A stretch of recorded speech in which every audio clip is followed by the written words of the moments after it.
कानपुर नगर में भारतीय जनता पार्टी योगी जी की सरकार के 8 वर्ष पूरे होने के पर सेवा, सुशासन, सुरक्षा के संकल्प के साथ जन जन को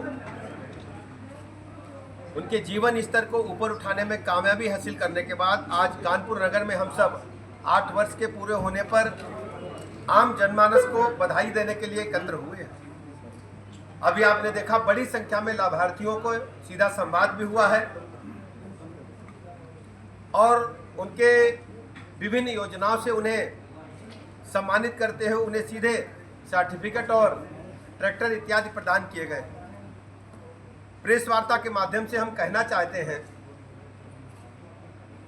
इन 8 वर्षों में उत्तर प्रदेश में विशेषकर कानपुर में आमूलचूल परिवर्तन आया है। हमारी जिम्मेदारी सबसे पहले थी पानी, बिजली, सड़क, स्कूल, अस्पताल जो इंफ्रास्ट्रक्चर उसे हम बेहतर बनाएं। आज हम इन 8 वर्षों में कह सकते हैं कि उत्तर प्रदेश राज्य बीमारू राज्य के तमगे से बाहर निकल करके एक विकसित राज्य के रूप में स्थापित हो रहा है। कानपुर की जो बदहाली थी, उस बदहाली से हम निकल करके जो एक कानपुर की सोच थी उसके मुताबिक एक बेहतर से बेहतर स्थिति में लाने का काम इन 8 वर्षों में हमारी सरकार ने अपने संकल्प को पूरा करने का काम किया है। आज हम कह सकते हैं हर गरीब को पक्का मकान,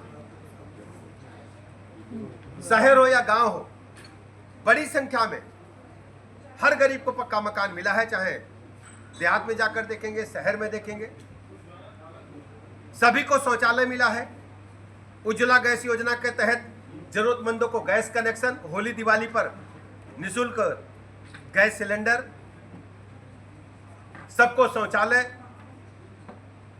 किसान सम्मान निधि, छोटे बच्चों को उनकी निःशुल्क ड्रेस, जूता मोजा, पाठ्य पुस्तकें, मध्याह्न भोजन, स्मार्ट क्लासेज, माध्यमिक शिक्षा में नकल विरोधी परीक्षाएं और टीचर्स का हमेशा उपस्थित रहना, बच्चों को गुणवत्तापरक शिक्षा प्रदान करना। उस शिक्षा में भी बड़ी संख्या में यूनिवर्सिटीज नहीं बनी है, दुगनी लगभग संख्या हुई है। निजी क्षेत्र के लिए भी हम लोगों ने नए शिक्षा के केंद्र बनाने का काम किया है। हम कह सकते हैं कि चिकित्सा के क्षेत्र में, स्वास्थ्य के क्षेत्र में अभूतपूर्व बदलाव हुआ है। कानपुर नगर में जहां 500 की ओपीडी होती है वहां 5000 की से अधिक की ओपीडी हो रही है। हमारा हृदय रोग संस्थान पूरे उत्तर प्रदेश में नंबर 1 पर काम कर रहा है। मेडिकल कॉलेज भी पहले से बहुत बेहतर हुआ है। हमारी ओपीडी में मरीजों की संख्या बढ़ रही, सभी दवाइयां 298 प्रकार की दवाइयां डिस्ट्रिक्ट लेवल के हॉस्पिटल में उपलब्ध हैं।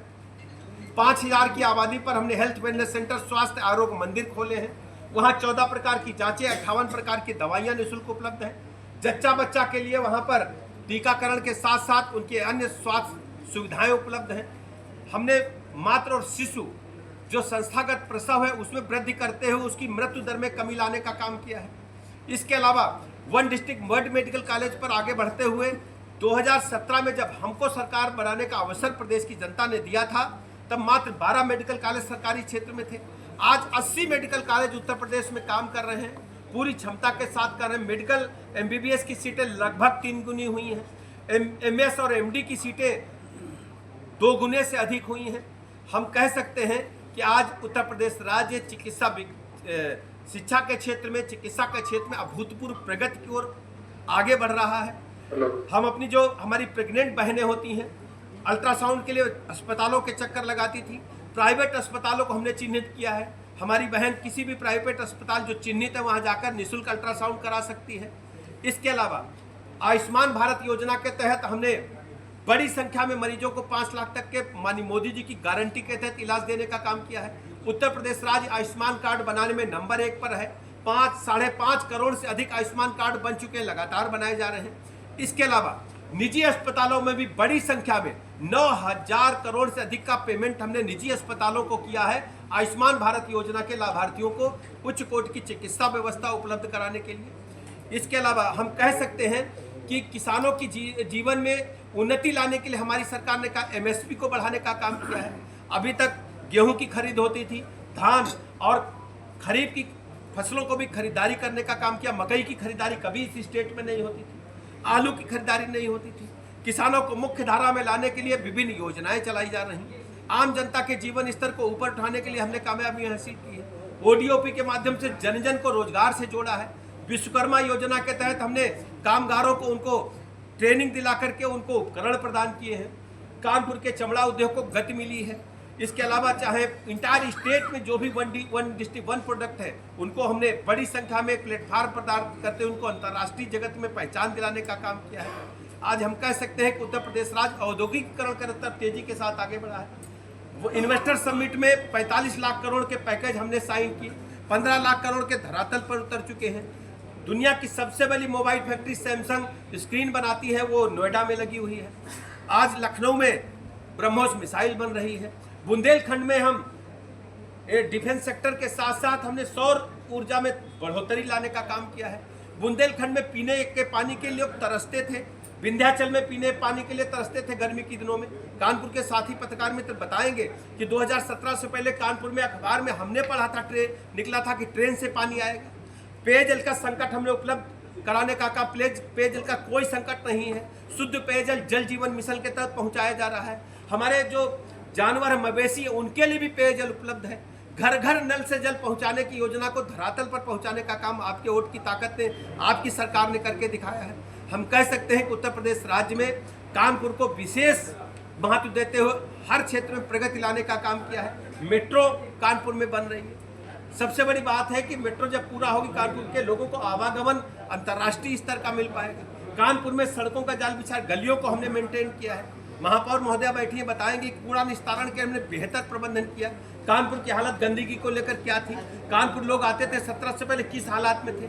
अब हम कह सकते हैं कि भारतीय जनता पार्टी की ट्रिपल इंजन सरकार ने जन जन तक सबके जीवन स्तर में बढ़ोतरी लाने के लिए, ऊपर उठाने के लिए काम किए हैं और हम लोग सफल हुए हैं। लाइन ऑर्डर सबसे बड़ी चुनौती थी कानपुर के लिए, उत्तर प्रदेश के लिए। गुंडे, बदमाश, माफिया, लुच्चे, लफंगे सड़कों पर घूमते थे। बहू बेटी की इज्जत आबरू खतरे में थी। प्लाट मकान दुकान कब्जा करते थे।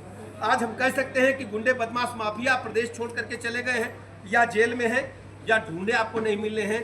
तख्ती लटका करके आज गुंडा माफिया घूमता है कि हम कोई काम कर लेंगे, ठेला लगा लेंगे, लेकिन अराजकता और गुंडई का नाम नहीं लेंगे। इसको दंगे का प्रदेश बना दिया गया था और समाजवादी पार्टी ने तो हद कर दी। कांग्रेस पार्टी ने, समाजवादी पार्टी को हो क्या गया है, आप लोगों को सपा से पूछना चाहिए। समाजवादी पार्टी के महाराष्ट्र के विधायक वो औरंगजेब का गुणगान कर रहे हैं। औरंगजेब आक्रांता था, भारतीय संस्कृति पर हमला किया, कत्लेआम किया, उसको महिमा मंडित किया जा रहा है। सनातन की संस्कृति को झुठलाने का प्रयास किया जा रहा है। इस प्रकार की हरकतों को स्वीकार नहीं करेंगे। समाजवादी पार्टी के सांसद पार्लियामेंट में अभी 4 दिन पहले बोले, राणा सांगा का अपमान करने का काम किया। समाजवादी पार्टी को उत्तर प्रदेश और भारत के लोगों से क्षमा मांगनी चाहिए कि भारत की संस्कृति में, हमारी सांस्कृतिक विरासत में हमारे योद्धा, हमारे वीर महापुरुष, जिनकी वजह से आज भारतीय संस्कृति जिंदा है, माननीय मोदी जी के नेतृत्व में चरमोत्कर्ष पर पहुंच रही है, उन हमारे महान योद्धाओं को, महान स्वतंत्रता संग्राम सेनानियों को अपमानित करने का ठेका समाजवादी पार्टी ने ले रखा है। उनको केवल तुष्टीकरण देखा है, दिखता उनको जाति की राजनीति दिखती है, जबकि भारतीय जनता पार्टी की सरकार माननीय मोदी जी के नेतृत्व में सबका साथ, सबका विकास, सबके विश्वास के आधार पर जन जन का भरोसा जीत रही है। उत्तर प्रदेश का आम नागरिक मान रहा है कि लोगों के जीवन स्तर को ऊपर उठाने में हमारी सरकार ने कामयाबी हासिल की है और जन जन की सरकार है, गरीब की सरकार है, वंचितों की सरकार है।